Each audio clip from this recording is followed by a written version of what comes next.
안녕하세요. 맥키네 지혜투자클럽입니다. HLB가 글로벌 판권 계약을 맺은 나노젠의 나노코박스 윤리위원회 개최가 이번 주에 진행될까요? 이 부분 한번 살펴보도록 하겠습니다. 주말 동안에 HLB 특히 이제 나노젠의 나노코박스 관련되는 기사가 좀 기대했던 기사들이 이제 주말에 뭐 나오진 않았습니다. 뭐 회의 관련되는 부분은 보건부 당국의 어떤 회의들이 진행이 되었습니다만 직접적으로 이제 나노코박스 관련되는 부분들은 금요일 이후에 특별한 어떤 기사들은 나오지 않았죠. 그래서 오늘 장 출발하고 HLB 관련주 기사들 보면요, 이번 주 나노젠 백신 회의 열리냐.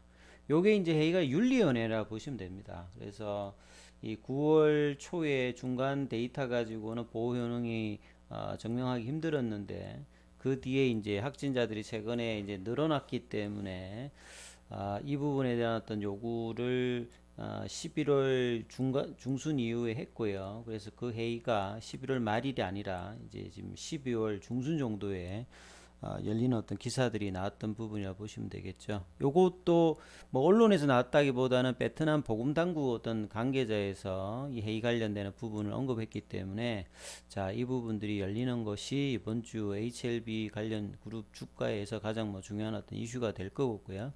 자, 베트남 언론 ANTN TV 쪽에서는 나노코박스는 이제 당초 2차 접종에 사용하려고 했으나 이제 출시가 이루어지지 않았기 때문에 내년도 4월까지 집단 면역을 목표로 하고 있는 베트남 당국 입장에서는 이 부스트샷에 나노코박스 관련 어떤 기대감들이 여전히 좀 있는 상태다.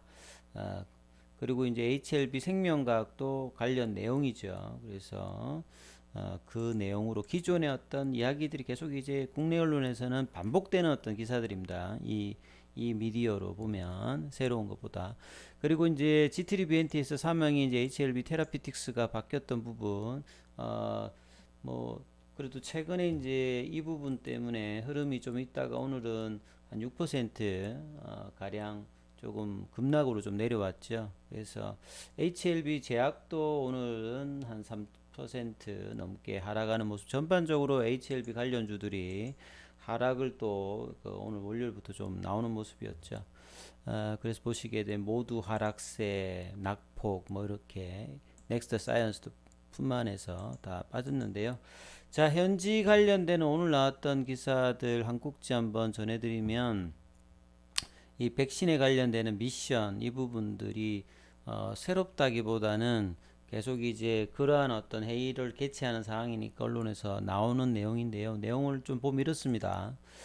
이 뭐 코로나 전염병 대체하기 위해서 최근에 이제 변이 이슈에도 마찬가지로 베트남이든 어떤 정부든 이 백신 전략이 뭐 가장 중요하겠죠. 앞서서 말씀드렸듯이 내년도 4월 목표로 집단 면역 달성을 하기 위해서 해외 어떤 백신 외교도 필요하고 그 다음에 기술을 국내에 이전 받아가지고 국내에 어떤 생산 관련되는 부분을 확충하는 것도 필요하고 그 다음에 세 번째로는 자국의 어떤 백신 개발 이렇게 세 가지 형태로 베트남의 어떤 백신 전략은 좀 진행된다 이렇게 봐야 되겠죠.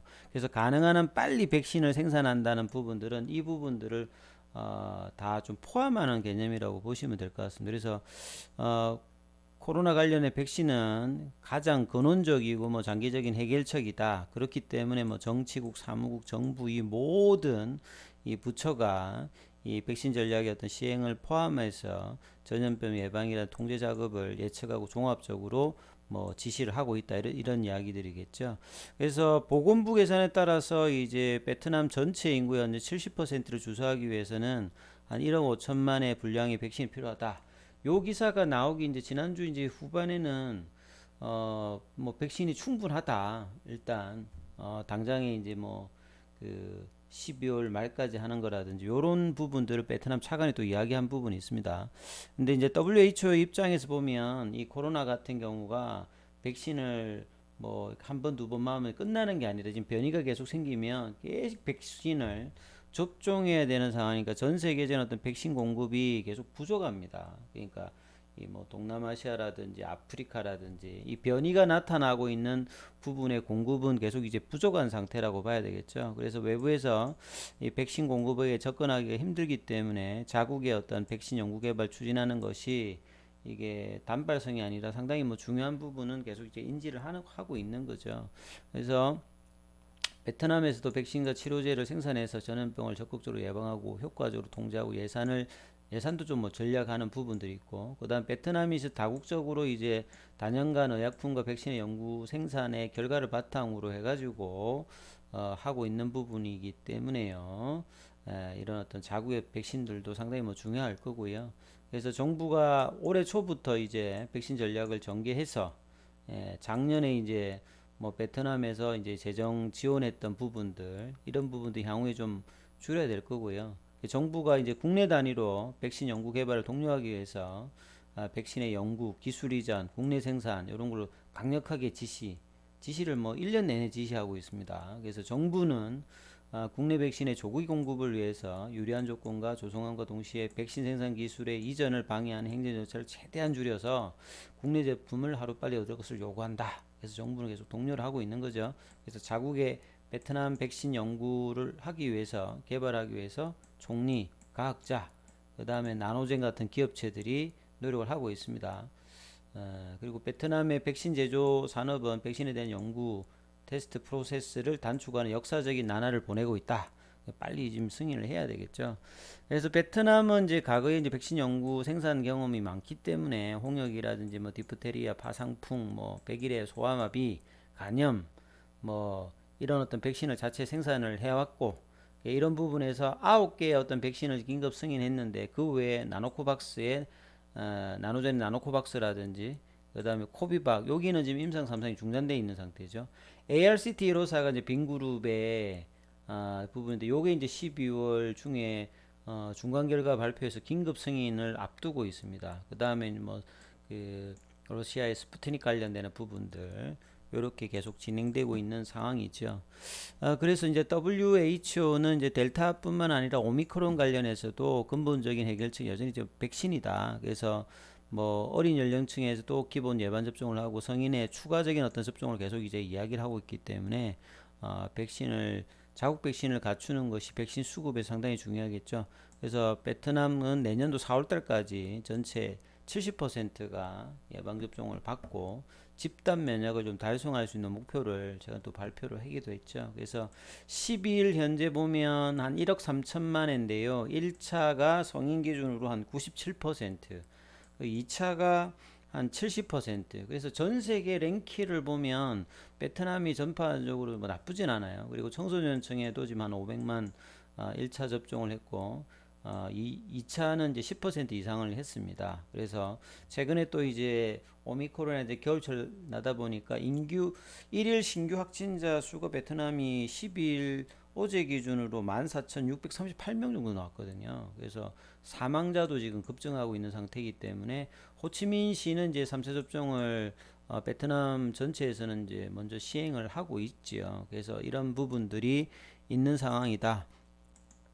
그래서 이제 판미 총리는 계속 이제 자국의 어떤 백신 관련되는 부분, 늦어도 이제 12월 말까지 18세 이상의 2차 접종을 완료해야 된다. 지금 뭐 한 70%니까요. 그래서 향후에 이제 추가 백신, 그러니까 3차 부스터샷 내년도 초, 베트남 당국은 올해 말이나 2022년도 초 이렇게 이야기했거든요. 그래서 12월 달에 이제 이 해에 뭔가가 되려고 하면 이번 회의가 사실 시간으로 보면 올해 마지막이거든요. 그래서 지난주 후반 주말에 안 나왔기 때문에 이번 주에 윤리위원회 개최가 반드시 사실 좀 이루어져야 되고, 이게 안 된다고 하면 올해의 어떤 승인 여부를 하기는 사실상 현실적으로 좀 내년으로 넘어가는 어떤 분위기다. 그렇기 때문에 이번 주에 어떤 회의 개최와 소식이 전해져야 되는데, 베트남 얘기들은 사실 이제 어떤 정확한 어떤 날짜라든지 지켜지지 않는 부분들이 8월달 이후에 너무 많았기 때문에 언론의 기사라든지 보건부 당국이라든지 정부가 뭘 이야기해도 제대로 뭐 이렇게 진행되지 않는 부분들이 많이 있는 상황입니다. 그래서 좀 많이 미뤄졌는데, 이번에도 만약에 되면은 이런 부분들이 이제 중요한 어떤 이슈가 될 거고, 만약에 안 된다면 내년에 넘어갈 수 있는 어떤 상황도 될 수 있다, 이렇게 좀 보셔야 되겠죠. 그래서 차트를 통해서 한번 살펴보면요, HLB 관련주들 오늘은 전반주 또 하락을 했습니다. 공매도 관련되는 부분은 지난주 금요일보다 좀 줄었는데요. 외국인들은 매도세도 좀 줄었고 기관도 매도세 줄었고 개인들은 많이 샀는데도 불구하고 바이오주들이 이제 지난주에 좀 반등을 했는데 오늘 전반적으로 옷장이 이제 오전장보다는 또 부진하면서 내려가면서 외국인들이 최근에 좀 매수를 하다가 외국인들이 수급의 변화로 시장의 어떤 하락 분위기가 바이오주 전반적으로 있었고, 자, 뭐 HLB 관련주들은 12월 때 큰 흐름이 없었는데 조금씩 올라갔다가 조금씩 이제 되돌리는 파동들이 계속 이제 12월 초에 36,000원이었는데 내 그 가격입니다. 그래서 2주째 이르고요. 그 다음에 가격 조정을 이제 9월 달 초에 어떤 고점 대비해서 요때 이제 고점을 치고 급격하게 이제 가격 조정을 이제 한 4만 원대 부근까지 하고 난 다음에 11월 달부터 11월 달에는 한 4만 원 정도에서 왔다 갔다 하다가 지금 이제 12월 달에는 3만 원대 중반 정도에서 계속 이제 등락을 소폭의 등락을 하고 있죠. 수급의 개선이라든지 방향성이 아직 없는데, 자, 재료의 어떤 기대감들이 사실 좀 떨어져 있는 상태입니다. 왜냐하면 그 부분에 확실한 부분이 나오지 않고 있는 상태에서, 그래서 이번 주에 어떤 회의 개최 여부가 이 좁은 어떤 볼린저 밴드의 흐름에서의 어떤 방향성을 나올 수 있는 어떤 가능성이 있는 부분은 그 재료일 거고, 그 재료에 따라서 단기 반등의 여부가 나타난지 여부가 이번 주 한 주간은 계속 좀 체크를 하셔야 되는 부분이다. 이렇게 말씀을 드리겠습니다.